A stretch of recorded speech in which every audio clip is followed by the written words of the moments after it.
When Mark Twain was in his 30s, he was recently famous, and even more so, infamous for the words he wrote. So imagine the shock his future father-in-law had when the young author proposed to his daughter. This is the story of Samuel Clemens' in-laws and the mansion where he married their daughter. Hi everyone, Ken here. Hit that subscribe button and let's explore this house. In 1809, Jervis Langdon was born in the small town of Vernon, New York. There was no family fortune waiting, no gentleman's education to inherit. So at 18, Jervis went behind the counter of a local country store, and for the better part of the next decade, he bounced between jobs. It was in Enfield, near Ithaca, that he met and married Olivia Lewis, the daughter of a prominent Madison County abolitionist family, in the summer of 1832. From Enfield, the young couple moved on to Millport, a hamlet in Chemung Country, where Jervis formed a partnership with a man named Myron Collins, and edged his way into the lumber trade. In 1845, Langdon packed up his growing household and moved to Elmira. The Chemung Canal, opened in 1833, met a tangle of rail lines that pushed north toward the Erie and south into the Pennsylvania coal fields, making the city the perfect intersection for coal. By 1860, his business had become J. Langdon and Company, and the following year he joined the Delaware, Lackawanna, and Western Railroad, and the Pittston and Elmira Coal Company in forming the Anthracite Coal Association, a cartel that shipped Pennsylvania hard coal across the Great Lakes from Buffalo Harbor. All the while, as an interesting side note, he somehow found time to aid in the Underground Railroad, personally leading runaways to freedom in Canada. Anyway, by the middle of the 1860s, this shopkeeper-turned-coal king was ready for a house that announced who he had become. Langdon's strategy was acquisition and transformation, not new construction from the bare ground. In 1862, he bought a parcel on West Church Street from the widow of a prosperous Elmira businessman named Anson C. Eli. Then, in 1866, Langdon brought in builders to enlarge and transform the existing house into something on an entirely different scale. The result, finished in the following years, was a 3-story brownstone Italianate palazzo that many still consider the grandest private residence ever built in Elmira.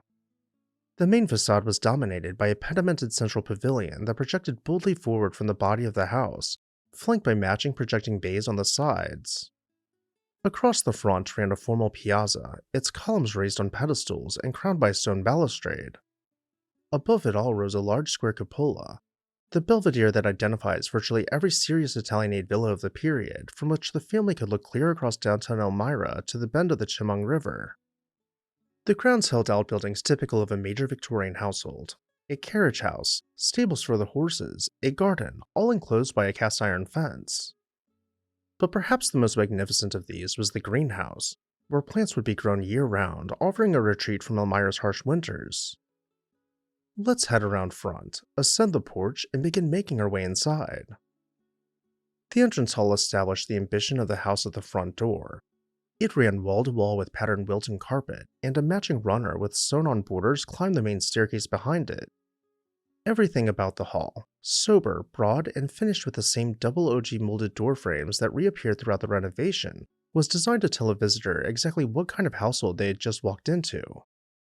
The drawing room was the grand formal space of the first floor, and it was fitted out by Pottier Stymus in a stylish Louis XVI Revival manner.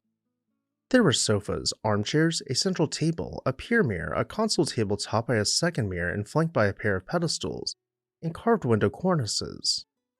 The wedding of Samuel Clemens and Olivia Langdon was held here in 1870, although sources disagree on whether the vows were spoken in the drawing room or in the library across the hall.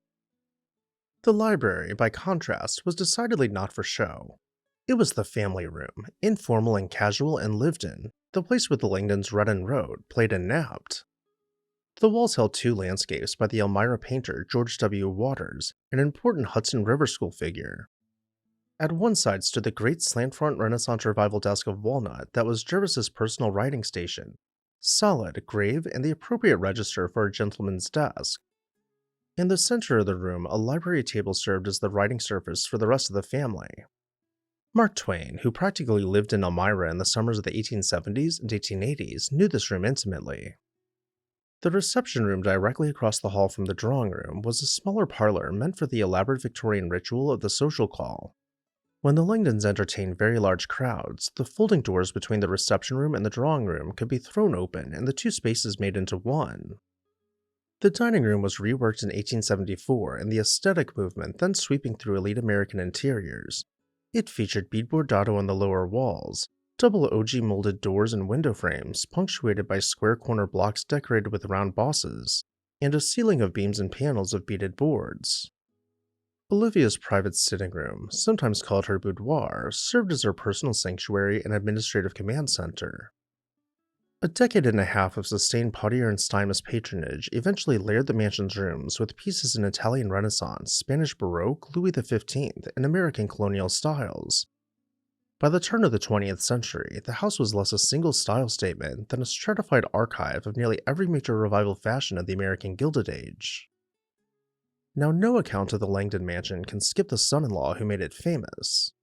In the summer of 1867, young Charles Langdon, dispatched by his father on a Mediterranean grand tour meant to ready him for the family business, sailed aboard the steamship Quaker City and fell into the company of a 31-year-old traveling correspondent who called himself Mark Twain. In his stateroom, Charles kept an ivory miniature of his older sister, and Clemens, as he recalled decades later in his autobiography, fell in love with the face in the portrait before he ever met the woman. He met Olivia in person that December at the St. Nicholas Hotel in New York, and the rest is history. Jervis Langdon did not enjoy his daughter's marriage for long. By early 1870, even before the February wedding, he was visibly ill and passed away in August of that year. For 7 decades, the mansion itself remained in the family. By the late 1930s, the grandchildren offered the mansion and its lot to the city of Elmira for its assessed value, just under $50,000, on the condition that the city convert it into a Mark Twain museum.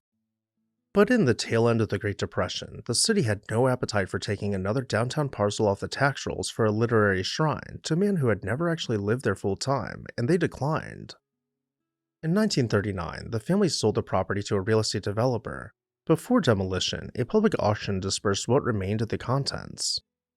By 1940, a strip shopping center, called without apparent irony Langdon Plaza, had risen on the site. To this day, not even a historical marker claims the corner where the wedding of Mark Twain took place. And with that, I'll turn it over to you. What did you like best about this mansion? Let me know down below in the comments section, and while you're there, make sure you're subscribed so you never miss an exciting episode of This House.